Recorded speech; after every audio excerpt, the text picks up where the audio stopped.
నమస్తే.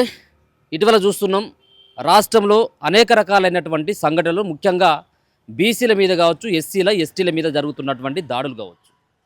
సో గతంలో ఎన్నికల టైంలో నల్గొండలో జరిగినటువంటి సంఘటన, బీసీలకి బీసీ అభ్యర్థి అయినటువంటి వ్యక్తికి టాయిలెట్ తాగిపించినటువంటి పరిస్థితి కనబడ్డది అక్కడ.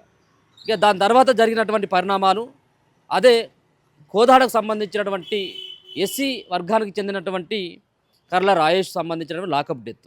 మరో పక్కన 2 రోజుల క్రితం నాగూర్ కర్నూల్లో చిన్న పాప పైన అంటే రెడ్ల యొక్క పెత్తానంతో రెడ్ల కాళ్ళ కింద నలిగిపోయి చనిపోయినటువంటి 2 నెలల చిన్నారి. చాలా దారుణమైనటువంటి సంఘటనలు ఇటీవల కనపడతా ఉన్నాయి. సో ఇదే అంశం పైన మాట్లాడేటువంటి ప్రయత్నం చేద్దాం. మనతో పాటు ఓయూ విద్యార్థిని అనిత ముదిరాజును మాట్లాడదాం. సో మీకు తెలిసే ఉంటుంది, సో నాగూర్ కర్నూల్లో చిన్న పాపని సో రెడ్లు వాళ్ళు కొట్టి చంపడం మీరు చూసే ఉంటారు. సో ఈ వ్యవహారం గురించి ఏం మాట్లాడదలుచుకోవాలి దీనికి? అన్న నమస్తే, నా పేరు అనిత ముదిరాజ్. రాష్ట్రంలో జరుగుతున్నటువంటి దాడులు దళితుల పైన కావచ్చు, బీసీల పైన కావచ్చు, ఈ దాడులను చూస్తుంటే చాలా బాధాకరంగా ఉంది.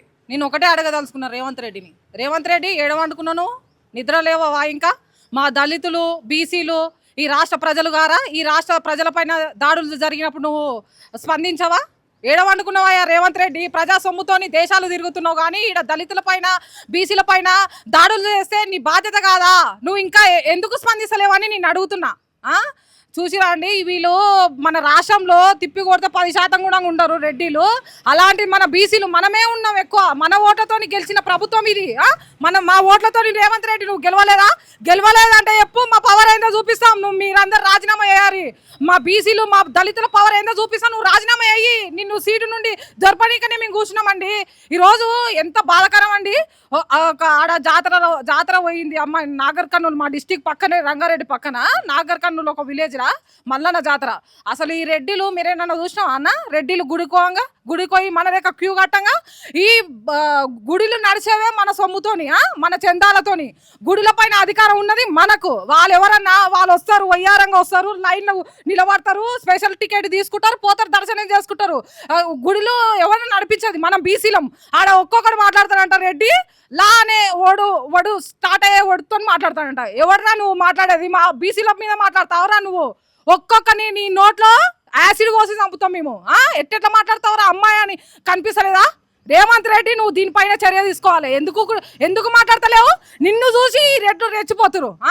చూసుకున్నట్లయితే ఈ రాష్ట్రంలో ఒక దళితులకు, ఒక బీసీలకు న్యాయం అనేది జరుగుతలేదు. దాడులు జరుగుతూనే ఉన్నాయి.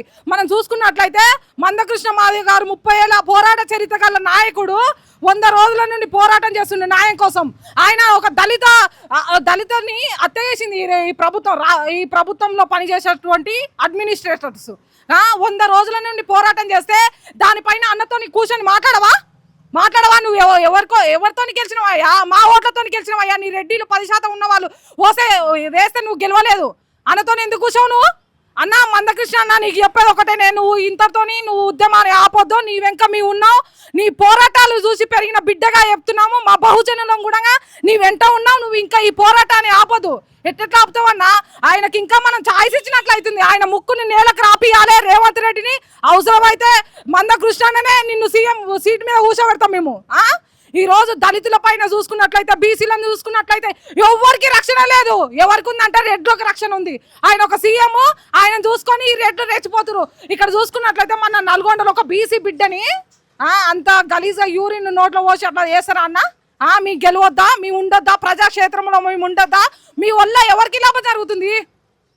కర్ల రాయేష్ గురించి మాట్లాడదలుచుకున్నట్టయితే ఏం మాట్లాడదలుచుకున్నా, చాలా నెలలు అవుతా ఉంది. నేను కూడా ఆ ఇష్యూని టేకప్ కూడా చేయడం, మేము కూడా దాని గురించి మాట్లాడడం జరిగింది. సో ఒక పక్కన ఎటువంటిది లాకప్ డెత్ కాదు అని చెప్పేసి ఒక పక్కన పోలీసులు వాదిస్తూ ఉన్నారు.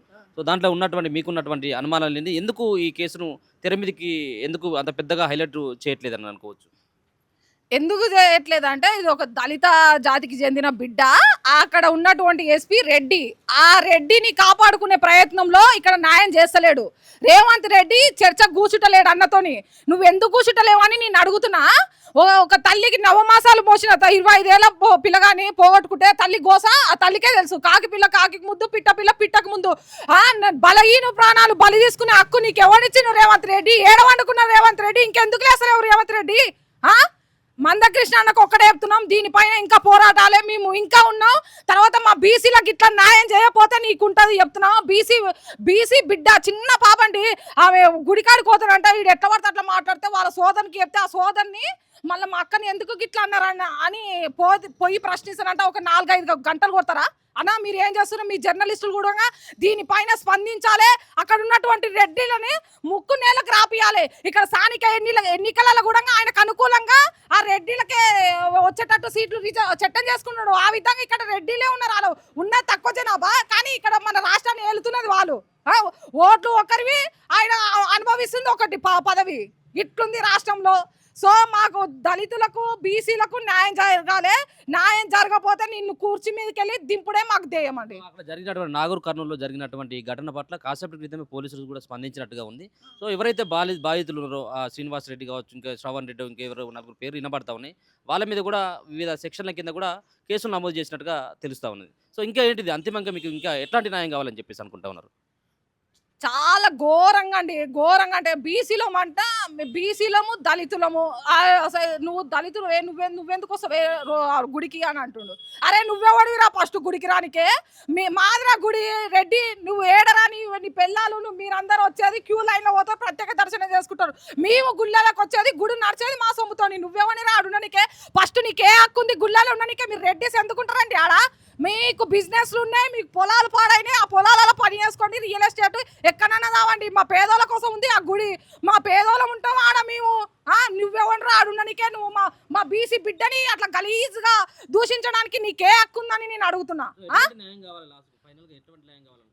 వాళ్ళందరికీ కమ్సే కమ్ ఒక 20 ఏళ్ళ శిక్ష పడాలి. మా బీసీ బిడ్డని అట్లా మాట్లాడతారు. పసి కూన 2 నెలలుంది పాప. ఆ పాపని ఇట్లా కట్టేసి తీసుకొని పోతుంటే కళ్ళ నీళ్ళు ఆగుతలే. మాకే చూసినా అంత గారవంగా పుట్టిన పిల్లని గట్ల కళ్ళ ముందే, అంటే ఆ పాపని ఆడ కళ్ళ ముందర పెడితే ఆడ తమ్ముని కొట్టకుండా ఉంటారని ఆ ఉద్దేశంతో కాళ్ళ ముందర పెట్టిందంట. ఆ కాలు తొక్కేసిరంట. ఇంత ఘోరంగా ఉందా అండి రెడ్డిల పైన?